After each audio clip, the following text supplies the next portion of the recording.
Hey everyone, my name is Lynn Johnston and I blog at writesmarternotharder.com. Today I'm going to be talking about editing a manuscript for a story, focusing on plot structure. Before we get into the specifics of analyzing the plot structure of your story, I just want to give you a few tips. A lot of people find editing to be kind of difficult. The process of actually writing the rough draft is very right brain. It's all about being in creative flow and being in that inspired state or cultivating that inspired state. Doing things on a more intuitive level. Editing, on the other hand, is a more left brain activity. It's more logical. It's more about analysis rather than creation. It's not about putting things together. It's about pulling things apart and seeing how they work. And it can be difficult to switch from a writing mindset to an editing mindset. So if you've just finished a novel, well, congratulations, first of all. But also realize that there's a little bit of an adjustment there, especially if you've never edited your fiction before. One of the things you can do to help yourself with that is take a little time away from your story. Time gives you detachment. It allows you to emotionally detach from your characters. It allows you to become less attached to the specific words that you wrote and the way that you express things on the page. And basically, it allows you to gain a little bit of perspective because you are a particular person when you write your story. And if you go away from it for a while, give it a few weeks, maybe even a couple months, depending on what your schedule is like, and if you're maybe alternating between writing stories and editing them. Maybe write a couple short stories in between, or maybe what you're doing is you're actually writing a whole new novel and then coming back and editing. However it works for you is good. But just giving yourself some sort of time and giving yourself a mental break oftentimes can take you from looking at your novel and saying, oh my God, I know there's problems with this manuscript, but I have no idea how to fix them. And that little bit of detachment, even a couple weeks, can take you from being really mired in the world of your novel to being able to look at it from the outside and say, okay, this character is not reacting enough. This character is not staying in character. This is a plot hole over here that I need to fix. All those things start to become apparent once you've had some time away from it. So taking a break, even if it's a short break, and personally, I recommend doing something that puts you in another story world for a little while. And that doesn't have to be writing a new story. One of the things I like to do is after I finished a manuscript is I like to give myself a week, and all I do is I read for fun in that week. I don't do any writing except maybe to blog or journal or something like that, just to keep my juices flowing. But it's not focused on the writing is not focused on the novel I just finished. I'm not trying to rewrite anything. I'll just read like 2 or 3 novels by authors that I love in different genres that I'm writing in, because it gives me puts me in a completely different place. And it's like I have lived through 2 other stories by the time I come back. Having spent time in other people's story world kind of brings me back with a fresh perspective. It's like I'm not completely immersed in the characters I was writing about, so I can kind of look at them as a reader instead of looking at them as a writer as their creator, basically. So giving yourself that time, it can seem really, I know it's easy to get impatient. You just finished it, you're like, woohoo, now I just want to get it ready to submit. But you actually can take longer if you don't give yourself that break, because the problems that you know are there but you can't quite see how to fix them, you end up wasting time trying, and you can end up making the novel worse by rewriting it and just like rewriting and rewriting. I've had that experience where I was just like so caught up in the world of my novel, where I would rewrite a scene and I would show it to my critique partners and they're like, yeah, this is different, but it's not actually better than what you had before. It's just different. And then I would rewrite it again and I would give them the new version. I'd be like, This is also not better, it's just different. And basically, I had to take that time away to see what was really wrong with that scene before I could write the version that was better. I also strongly recommend that you take multiple passes through your manuscript.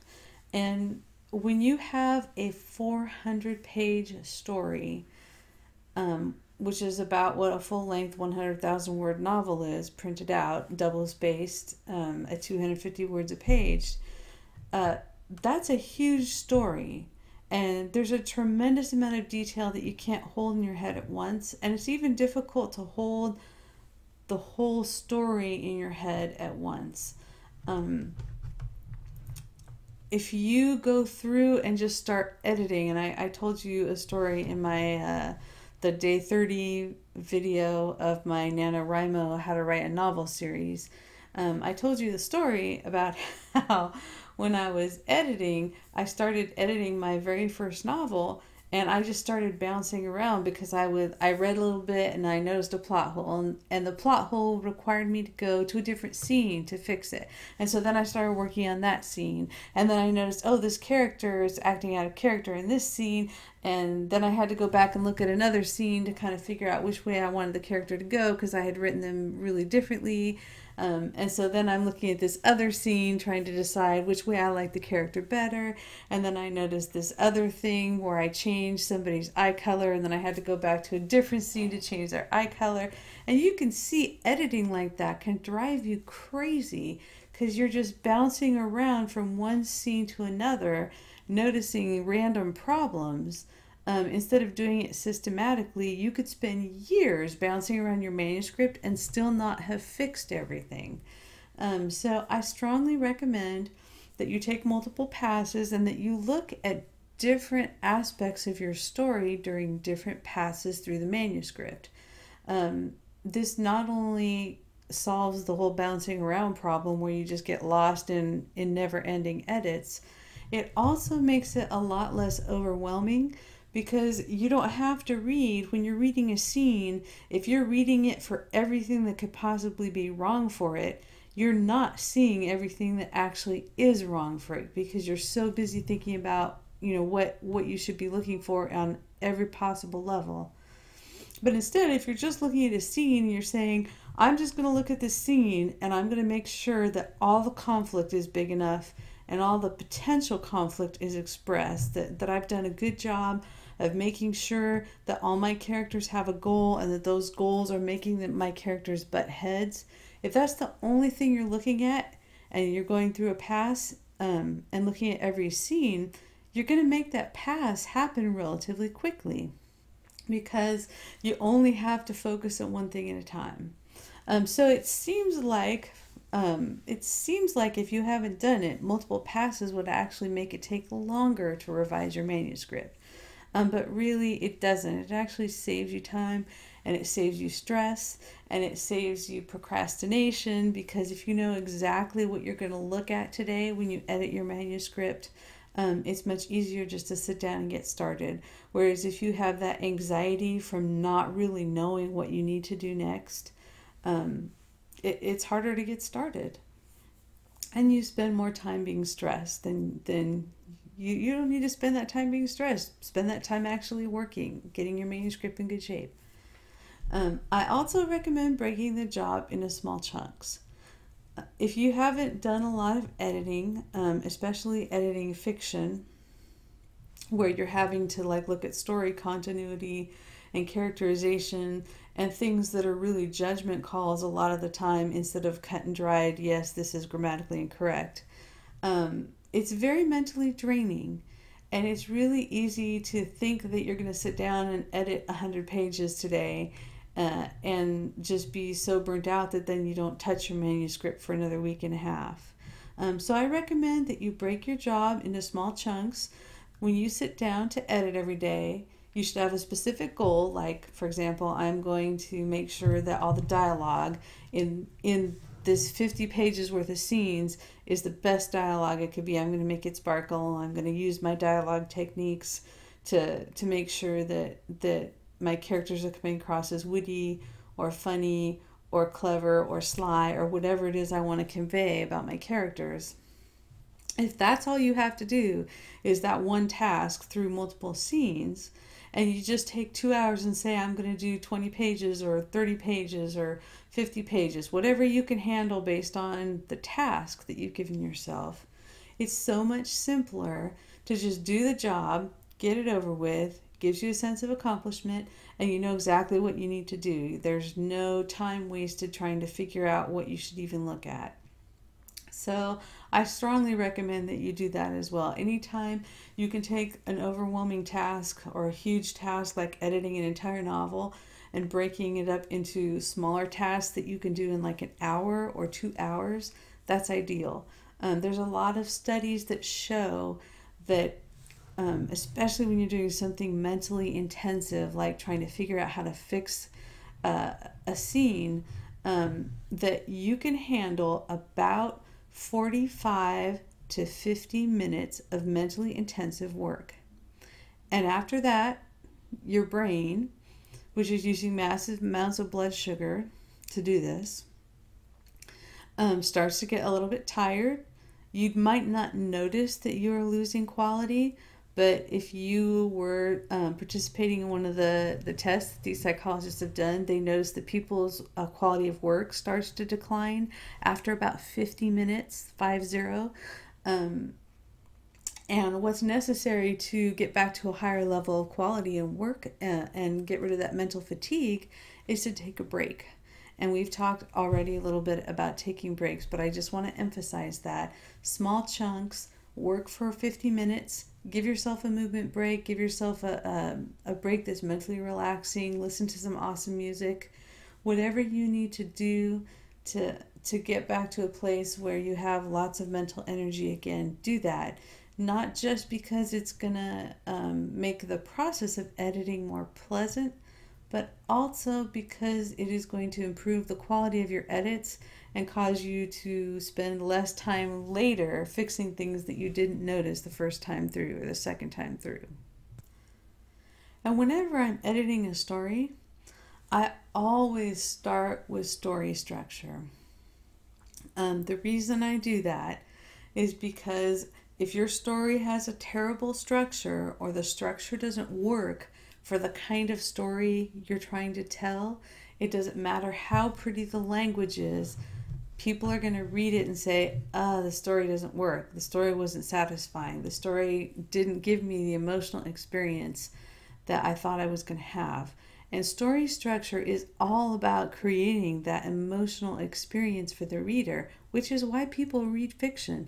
They read it because they want a specific emotional experience. They want to fall in love again, or they want to have an adventure. They want to basically feel that heart pounding, like, oh my God, someone is chasing me, and if I don't if I don't manage to make it to safety in time, someone's going to kill me. I'm going to be assassinated. And of course, we don't literally want to be assassinated, but that whole thrill of being chased and the thrill of falling in love and the thrill of adventure, story structure creates that emotional experience for your reader if you know how to use it right. So it's really important that when you analyze a story that you're trying to edit, that the story structure, that's the foundation. You want to get that right first. And that sounds kind of intimidating. People often have difficulty looking at plot points and trying to figure out what that means for their story. And we're going to talk about that because story structure is your friend. If you understand what plot points really are, they become the best tool you have ever had for making your story better. So I also recommend that you try and tackle big picture problems first.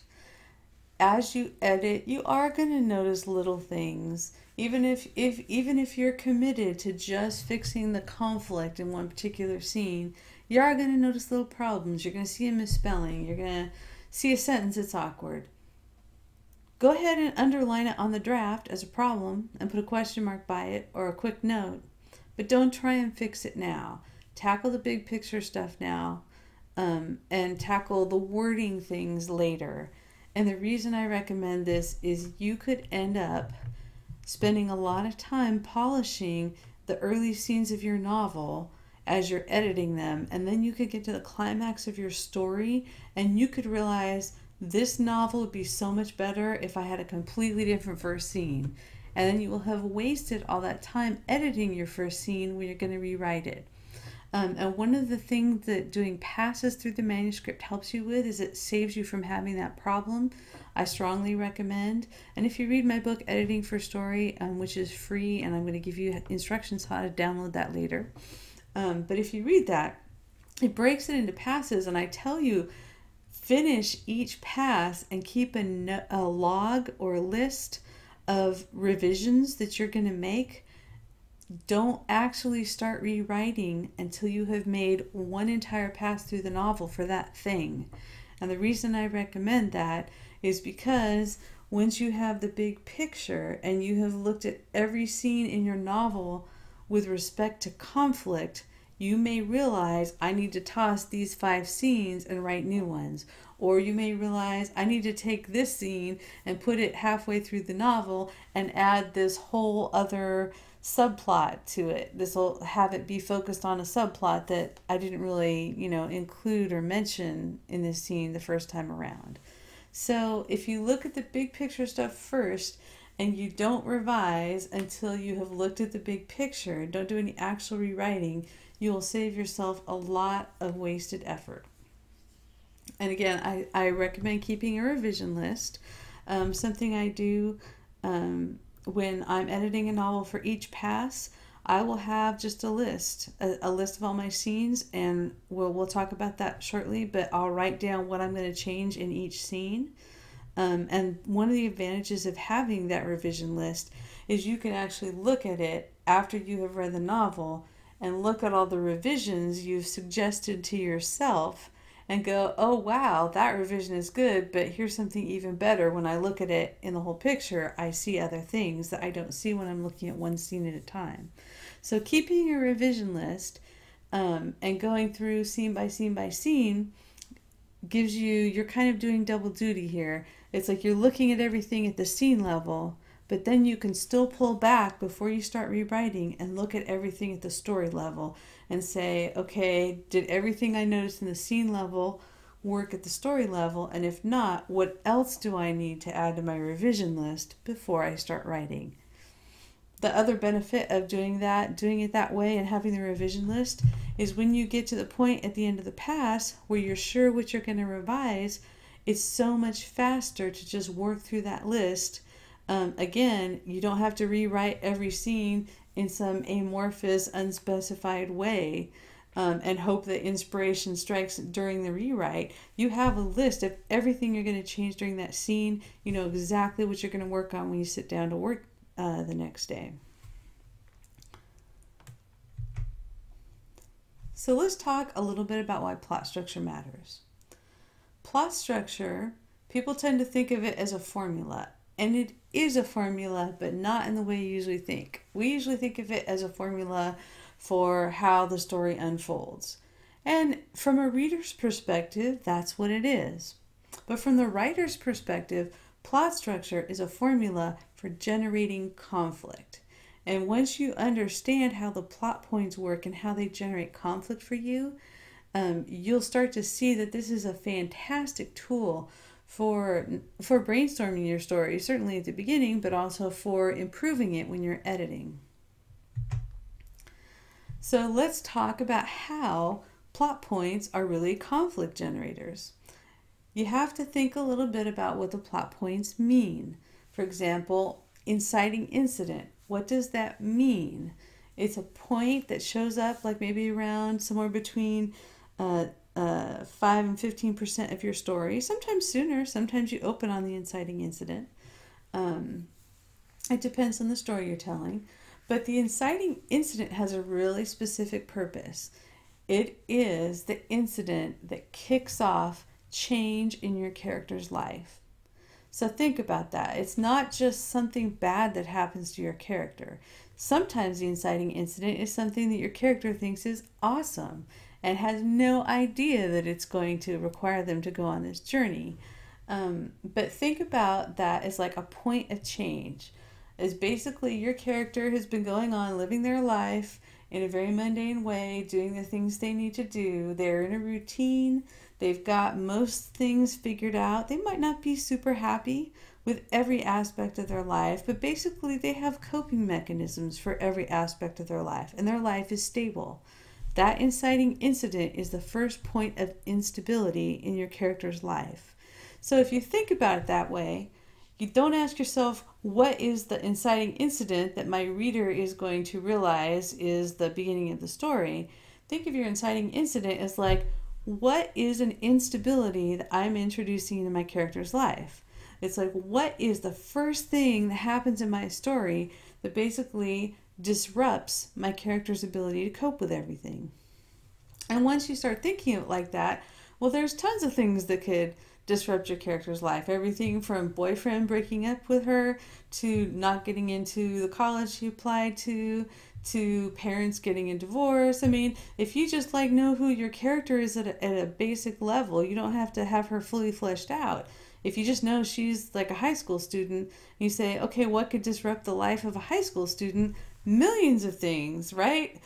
Her boyfriend asked somebody else to the prom. Her best friend asked her boyfriend to the Sadie Hawkins dance.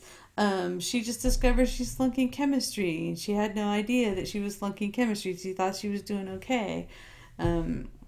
There's all sorts of things that could disrupt your character's life. So if you think about it that way, instead of thinking about it as something you have to hit, think of it as something that you can use to start generating problems for your character.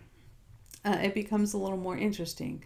And also, when you're looking at your story, looking for the inciting incident, maybe you picked one when you started writing, maybe you didn't, but either way, you can look at your inciting incident, and if you already have one that you're pretty sure is the inciting incident, you can look at that and say, is this the most painful disruption my character could experience at this point in the story?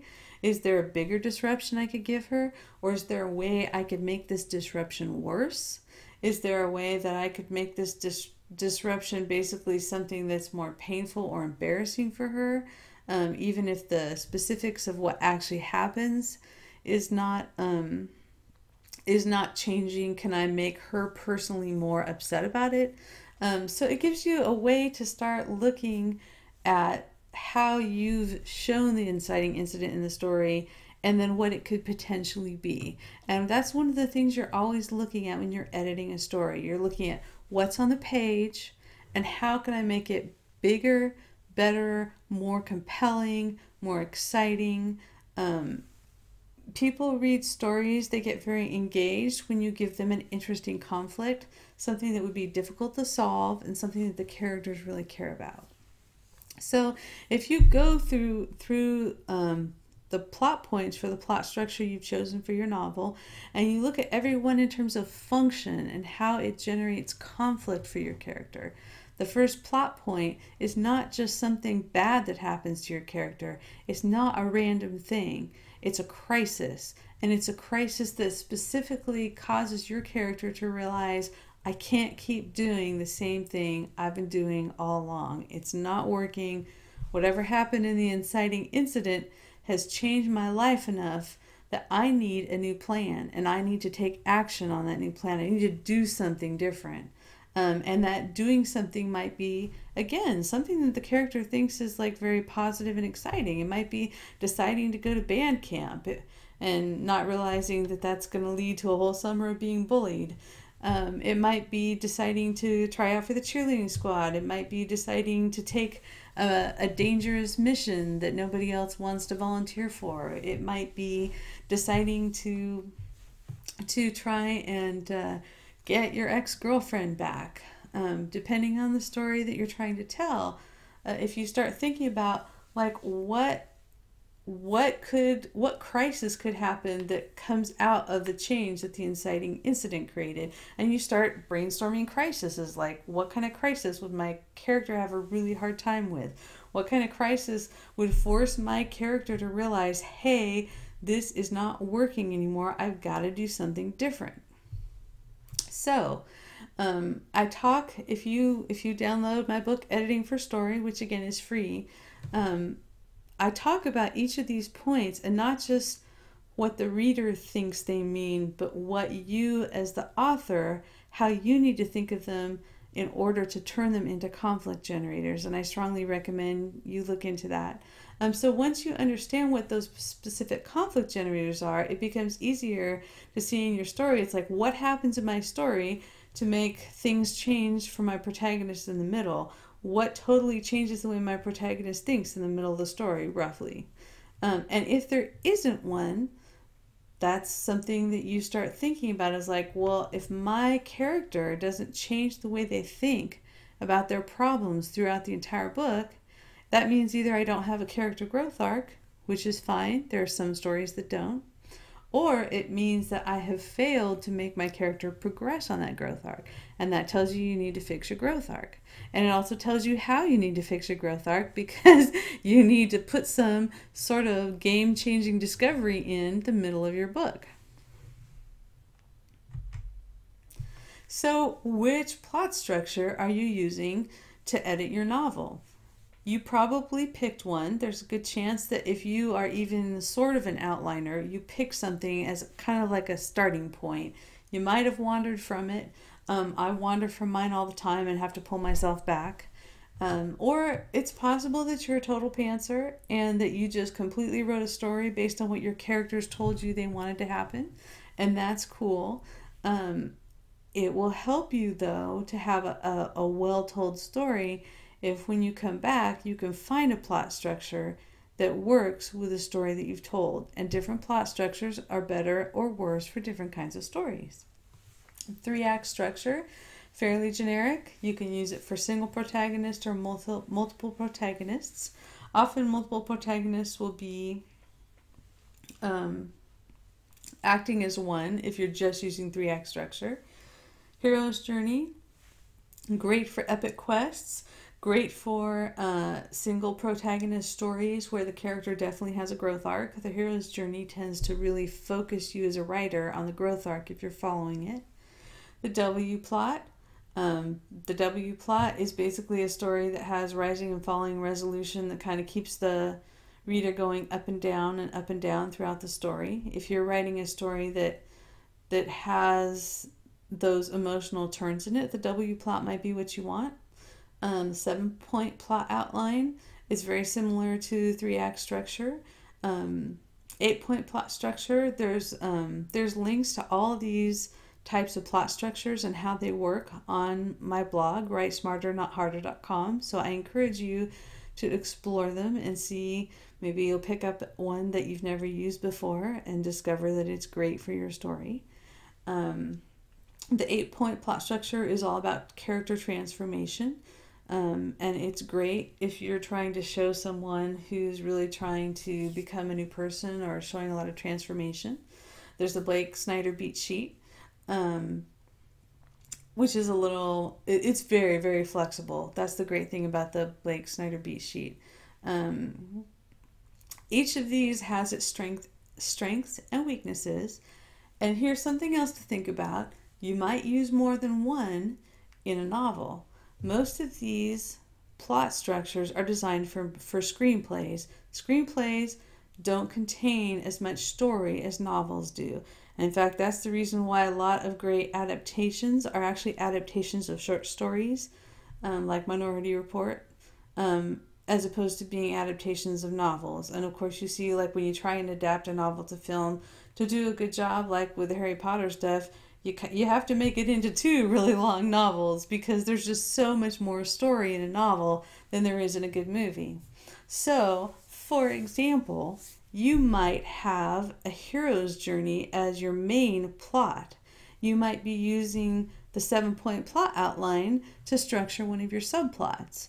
You might be using the 8-point plot structure to structure one of your other subplots, because novels often have more than one subplot too.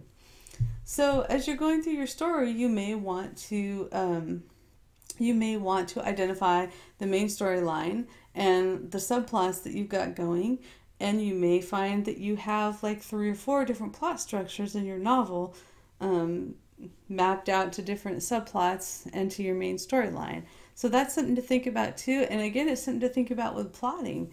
For example, if you've got something that you want a story that has a lot of ups and downs for your main group of characters, you might use the W plot. But then you might give one character who's got a growth arc, you might put him on the hero's journey, or on 8-point plot structure.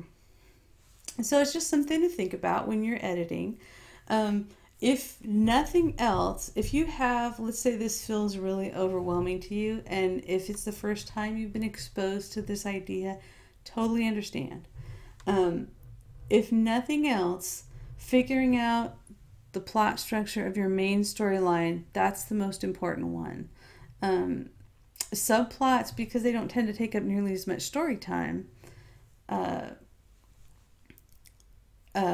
it's more, they're not the main structure of the novel. The main structure of the novel is often dictated by the main storyline, and that's the storyline you spent the most time on. And there are exceptions. For example, if you are telling a story that's about two main characters who meet at the end and their stories dovetail, one of them might be a hero's journey, one of them might be an 8-point plot structure, and then the climax where they come together and their stories meet and become the same story and they dovetail, you're going to have overlap there with your plot structures. And that's okay. It's a little bit tricky. If you're writing a story like that, chances are you're at least an intermediate writer, because that's kind of challenging, and someone who's a beginner doesn't tend to attempt something that they can't at least see how it would work in their head. So chances are, if you've attempted something more complex, you're up to it. But I just want to say, it can be a little bit tricky making sure that you have the main structures there for the structure for the main plot line. If that's solid, chances are the subplots are not going to dilute that much, and you can tweak as you go. So if nothing else, figure out where the plot points go in your main plot. You can figure out the subplots, and I do it, but you don't have to. And remember also, these are just tools. If you are completely lost and intimidated by this, email me. Maybe I can help you. Or talk with your critique partner. Maybe they can help you. It can take a little bit of work sometimes to see it and to see which plot structure you're using. And that's okay. That's just part of the editing process, is figuring that out. But if your main plot line has good structure, chances are your novel has good structure, and that the subplots woven through are not going to dilute that. So how do you analyze plot structure? It's not actually that difficult once you know which plot you're going to look at. And if you're not sure, I just recommend using the 3-act structure, which I go into in depth in editing for story, because most stories, it's very flexible and it's a little bit generic.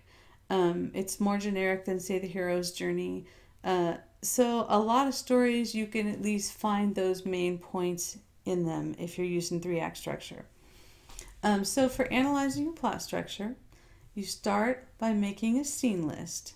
And this is not a big heavy-duty writing down scene 1, everything that happens in scene 1. This is writing down scene 1 and write a phrase or a very short sentence that just basically encapsulates the main action of that scene. So scene 1, cheerleader goes to tryouts. That's it. And you know that there's more stuff happening in that scene than just the cheerleader going to tryouts. But you just want a memory jogger, just enough information so that you know which scene you're talking about. And then second, you want to identify those major plot points in your scene list. Once you have a list of like all 50 or 60 or 70 or 80 scenes in your novel, you want to go through and say, which one of these scenes in the opening section of my novel could be the inciting incident? And here's something to think about. There could be more than one. You could have multiple candidates and say, well, that sort of introduces some disruption here, but this introduces a much more significant disruption. So the second one is really the inciting incident. And that's okay. It's okay to not be completely sure. Do your best. If you've got multiple candidates, mark them so that you know. Once you've identified the major plot points, then that's when you have the opportunity to start playing with it. Let's say, for example, that you have three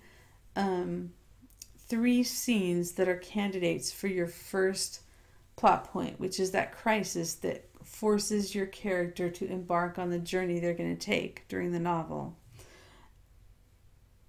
You might look at those and say, the second one probably fits the description of a first plot point more accurately the way it is right now. But this third one, when I think about it, it actually has way more potential for being a crisis. So maybe I will go back and rewrite the second one and actually downplay whatever conflict is happening there a little bit, and then I'll go to scene 3 and I'll just completely rewrite it to make it a huge crisis for my character. So having the scene list and having an idea of which scenes could be your major plot points gives you the opportunity to start playing with it and start saying, well, what if I made the conflict bigger here? What if I made the conflict smaller here? What if I decided to add a problem to this scene? Would that make it a better crisis for my character? So going through this process, it does take a little time. Probably take you about half an hour to go through your manuscript and make a scene list. Probably take you maybe half an hour to an hour to go through and identify all your candidates for major plot points. And I recommend once you've done it, do these first 2 steps and then set it aside for the day and come back to it tomorrow. Because overnight you'll have been thinking about those scenes and thinking about how they could be plot points. And when you come back to it the next day, it's going to be a lot easier to say, this one would be an awesome first pinch point if I just did this, this, and this to it. What if you are completely missing plot points? That happens, especially if you're pantsing, if you're not writing to an outline. You could have like a section of your novel where there should be a pinch point, for example. A pinch point is a point where the antagonist is really got the advantage of your protagonist. Your protagonist is suffering as a result of what your antagonist is doing, or some influence that your protagonist has over the environment is making it harder for your protagonist. And you could have a section where there should be a pinch point and there isn't. You can look at the scenes you've already written and say, hey, is there some potential for conflict in any of these scenes? Could I make the antagonist cause a problem somewhere in here for my protagonist? Look at conflicts that you've already got and see if you can make them bigger. Look for conflicts that are potential. It's like, well, something bad could happen here while my protagonist is at the grocery store, and it doesn't right now, but maybe she could run into the antagonist's mom, and the antagonist's mom could say something really mean to her. You also want to look for moments of escalation. Basically, escalation is a moment of escalation is a moment in your story where the stakes get higher for your character. And that could be anything from like, oh, somebody just dared me and now I'm going to be embarrassed if I back down from the dare, and I'm going to be embarrassed if I accept the dare and then I can't do what they dared me to do. That's a moment of escalation. Things just got a little more urgent for your character. So any scene where you have a moment of escalation, where the stakes are being raised, that scene is a good potential candidate to serve as one of your plot points, because one of the functions of plot points is to raise the stakes. You can also look for moments of change in your story. If you have a big section in the middle of your story where your character is having things go their way and it's going pretty easy and they're not having to struggle a lot, you can look for moments in that section where your character had some insight or did something that demonstrated that they've grown a little bit. And look at that, and you can sometimes build conflict around that change. For example, change seldom happens in a vacuum. It's almost always triggered by conflict.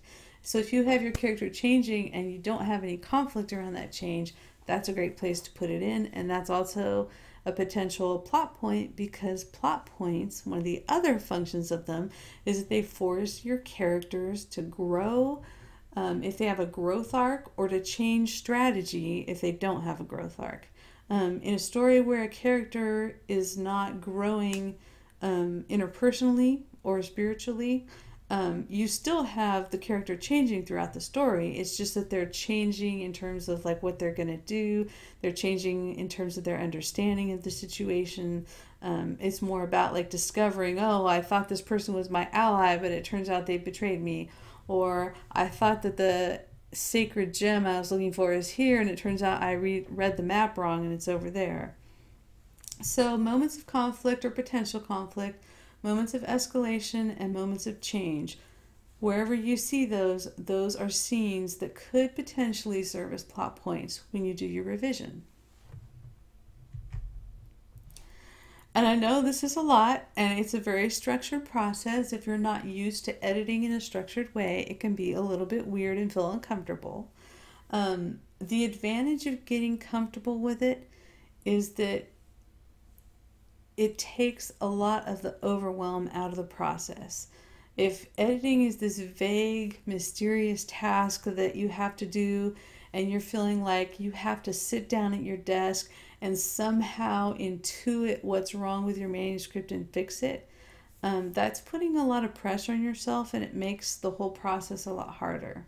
Breaking it down to steps and having it be a little more structured makes it simpler. You know what you have to do. You don't have to find every single problem in your manuscript today. You just have to make a list of scenes.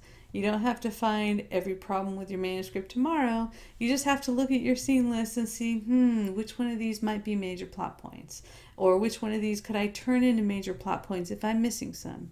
And then once you've done that and you figured out which scenes are plot points, you can look at the missing ones that need to be rewritten and say, okay, today I'm going to rewrite that one scene to have greater conflict, and I'm going to put my antagonist in there, and I'm going to give my my protagonist more of a crisis, and then I'm going to have my first pinch point.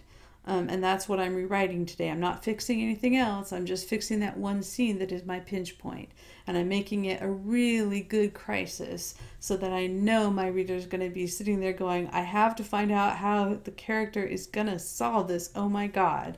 Because that's what you want. That's how you create a compelling story, is you raise questions and put the reader in suspense, and they have to keep reading to find out how your character solves their problems. So, I talk about this in depth and about the function of plot points in editing for story. It's totally free. Go to this URL and download it. It's going to help you in terms of understanding at a deeper level how plot points are conflict generators.